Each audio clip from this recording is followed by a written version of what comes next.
In our house, the How to Train Your Dragon movies are pretty popular.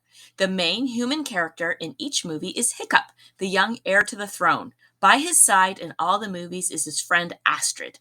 In almost every movie, there's a point at which everything just seems to be going wrong, and Astrid always asks Hiccup, "So, what are you going to do about it?" This question is a perfect question for this week.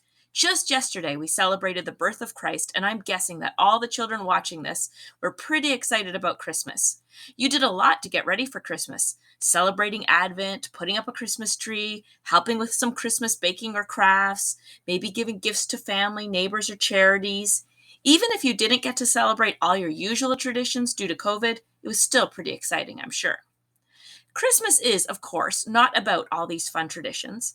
It's about the amazing, incredible gift that God gave us in the form of his son, Jesus. But what happens after Christmas?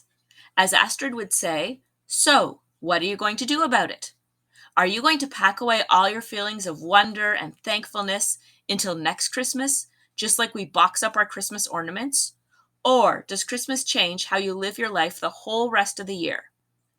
The Apostle Paul traveled far and wide to tell people about the birth, death, and resurrection of Christ. Many people he met were very excited to learn about Jesus and about the one true God.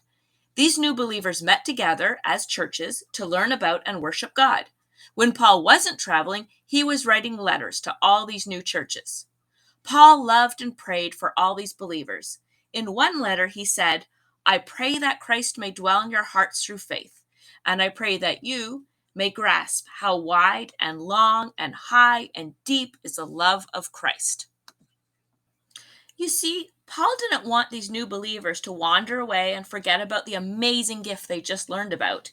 He prayed that they would understand how big God's love is and be filled with that love. God's love is much too big to be packed back into a box. That prayer is for us too. God wants us to believe in the miracle of Christmas and to believe in Him. He wants to fill our hearts with so much love that it overflows and we will share it with everyone around us. And that's what God wants us to do about it.